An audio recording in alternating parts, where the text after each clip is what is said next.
Wow, a strong majority wants to go as big as we can, $6 trillion.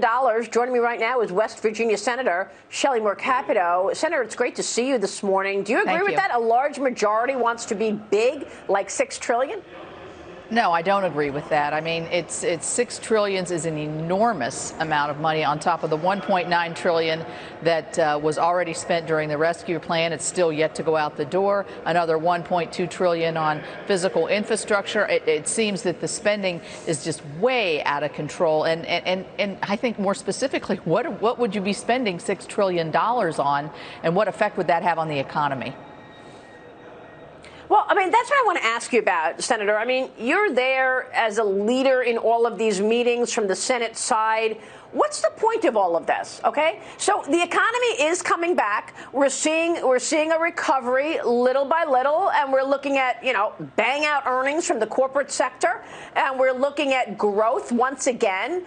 What are you trying to achieve, you and your colleagues? Why keep getting the numbers up and up and up and up and up and adding to the debt and deficits?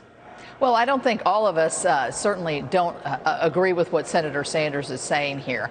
I think this is going to be a fight on the reconciliation package, which will be the second package. I think we do agree that physical infrastructure is something that we've dedicated federal resources to, but we usually pay for it. And so that's where I think this bipartisan package needs to be scrutinized in terms of how is it actually paid for? Are they real pay-fors? And will they actually meet the expectations that we have that we will pay for that package? Roads and bridges and other things, infrastructure related, broadband and other things. As you look at this human infrastructure or social infrastructure package, this is where they're talking about free community college and preschool and who knows what else, because it's not specific. It's just a number, and they seem more enamored with getting the numbers up than where the real meat of what they're trying to do is explained. And I think there's going to be troubled waters ahead for anything that goes near that kind of figure. I don't see how that possibly passes, even with many Democrats saying that's way too much spending.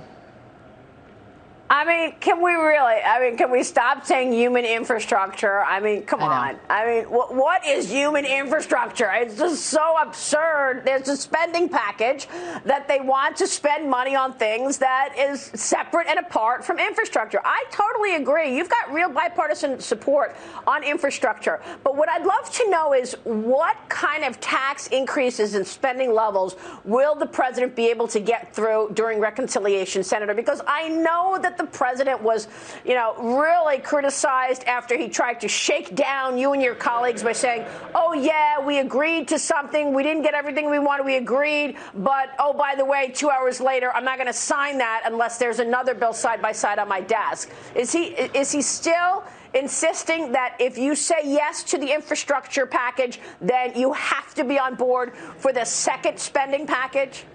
Well, I think they're inextricably tied together, Maria, and I think that's troublesome because if the deal is that in order to get a physical infrastructure package, you've got to vote for a 3, 4, 5, or 6 trillion social or human infrastructure package, I think that that is a clear path to an inability to pass anything.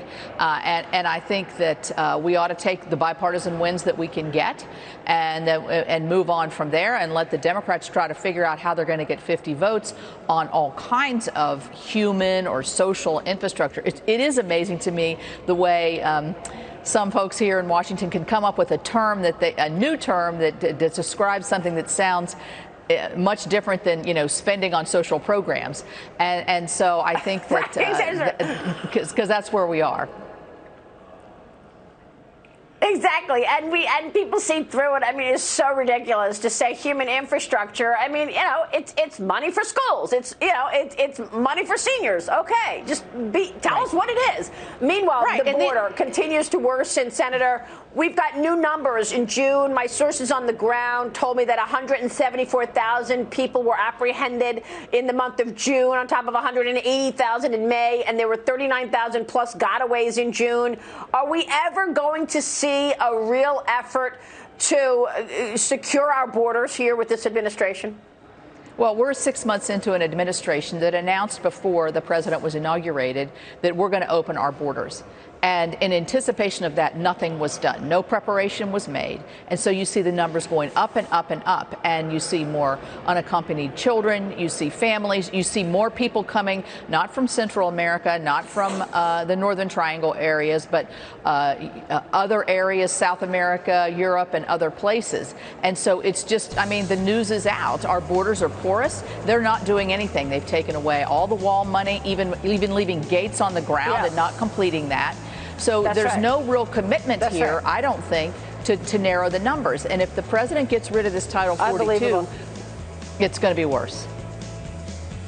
Yeah, it sure is. Senator, thank you for your leadership. We're all watching from the sidelines. Shelley Moore Capito. We'll be right back.